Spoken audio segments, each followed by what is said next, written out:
বঞ্চিত করছে। কিভাবে বঞ্চিত করছে দেখেন, আমরা যারা মেধাবী আছি সবাই পাস করছে, সবাই মেধাবী, 83,000 মেধাবী। উনি যদি 83,000ও দেন তাহলে আমরা এই জাতি মেধাবী জাতি কিছু ধরে তাদের প্রত্যেকটা ভাইয়েরা কোথা থেকে দূর দূরান্ত আসছে, কত কষ্ট করে আমাকে সারাদিন ফোন দিতেছে, 1,000 2,000 টাকা খরচ করে। আপনার এত সময় কিভাবে বসবেন? আমার ভাই বলছিল কৃষকের ছেলে, আমি ভাগের বাচ্চা, আমি বলবো আমি কৃষকের মেয়ে, আমি ভাগিনি। এই একটা আমি একাই খেয়ে ফেলবো এই প্রতিষ্ঠানে। আমাকে আইন শিখাবেন না, আমি 13 বছর শিক্ষকতা করছি। অতএব আমি যদি কাউকে, আমি আপনাদের প্রশাসনের ভাইয়ের মতো আমার ছাত্র আছে, আমার ছাত্র আমি গড়ে তুলেছি, আমি কিভাবে অযোগ্য হবো? কালকে আমার মেয়ের সাথে আমি পরিচালনা করে বলছি যে কিভাবে কি হতে পারে। আম্মু তুমি নীতিবেলা নাই, এই তোমাদের এই চেয়ারম্যান নীতিবেলার মধ্যে নাই, তোমরা কি যাবে? আমি সারাটা দিন চিন্তা করতে পারি নাই, সে নীতিতে নাই, সে ঠিক কেন? আমি স্যার শিক্ষা উপদেষ্টা বোর্ড থেকে বলছি, আমরা যারা মেধাবী আছে আমার জীবিকার একটা সুযোগ দেন। আর তাদের বলছেন যে 35+ হবে না। এই ডাক্তার আমি তো 34-35+, আমাকে কেন এটা বলতে হবে? এই ডাক্তারের বাচ্চা কেন করলি? তোর রক্তটা খাওয়াই নেবো না কেন করলি? আমাকে বাড়িতে প্রশ্ন কেন করলি? যখন আমাকে বলতে আমি শিক্ষকতা করি কিনা, তখন আমাকে দেখিতে বলছেন শিক্ষকতা করি। তাহলে কেন আমাকে দরকারি? আমি যখন তোর দুয়ারে আবেদনের সুযোগ পাইছি, তুই আমাকে চাকরি দিবি, আমি চাকরি এলো। এই বাংলাদেশে কেউ আমাকে কোনো আইনে ধরাতে রাখবে না, যেখানে নীতিমালায় নাই। আমি আবেদন করার সুযোগ পেয়েছি, অতএব আমি চাকরি করবো। তোমার এই জ্ঞাপন আমি মেনে নেব না। আমার সকল সহযোদ্ধা ভাই বোনেরা চাকরি নেবে, আমি হলফ করবো, তোর গ্যারান্টি দিয়ে দেবো, আমরা সকলে চাকরি করবো। তুমি থাকবে না, আমি তোমাকে থাকতে দেবো না। আর তুমি কিভাবে 35-32 করো? সরকারি চাকরি দিতে আমি গত একটা পরীক্ষা দিয়েছি, তাদের শুনে আপনারা বলবেন সার্টিফিকেট পুরস্কার 45 বছরে অংশগ্রহণ করে দিয়েছে 10টা ধরে প্রতি। আমি অসুস্থতার কারণে বৈশিষ্ট্য মার্ক অর্জন করেছি, তারপরে আমি যারা মেধায় গেছে আগে তারা তো চাকরি হবে।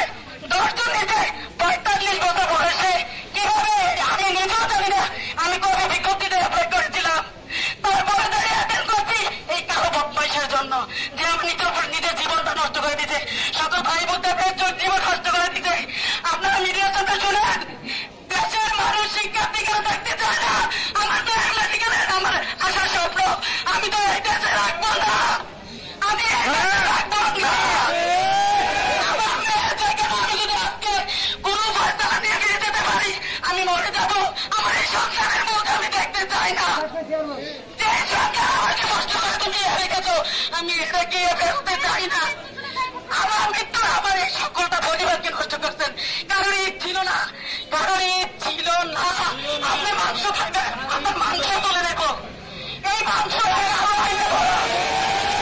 এই মাংসটা কামাই নেবো না, এই মাংসটা আমি নিয়ে ফেলবো। 29 তারিখ, 29 তারিখ তুমি 22 তারিখ ধরে রাখছো, আমি 29 তারিখ মানবো। আমরা 29 তারিখে পাবো, তুমি 22 তারিখ ধরে রাখছো, এখনই বন্ধ করতে হবে। আমার বন্ধ বিজ্ঞপ্তি মানি না, আর আমি শিক্ষা সময় থাকতে না। যে চোর তাদের চোরের মতো এখতিয়ার দেওয়া লাগে। আমি যোগ্য বলে তুমি অযোগ্য বলেছ, তুমি অযোগ্য, তুমি অধিকার নাই। আমি বলছি একটাকে আগামী দিন শুরু করে দেবো, তোকে নামিয়ে দেবো।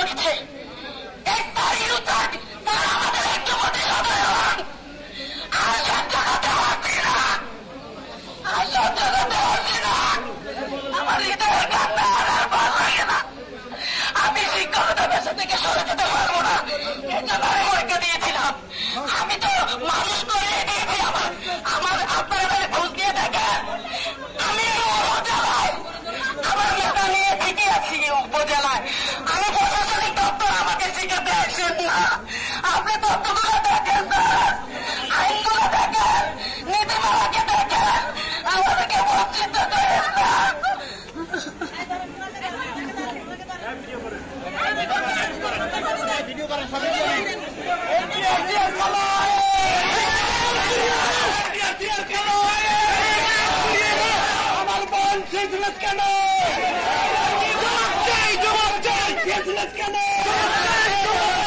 অবশিক্ষকরা রাস্তায় কেন? অবশিক্ষকরা রাস্তায় কেন? আমার বোন কেন? জবাব চাই, জবাব চাই, জবাব চাই, জবাব চাই, জবাব চাই, জবাব চাই, জবাব চাই, আমার বোনের চোখে পানি কেন? জবাব চাই, জবাব চাই, জবাব চাই, জবাব চাই, জবাব চাই। আমার বোনের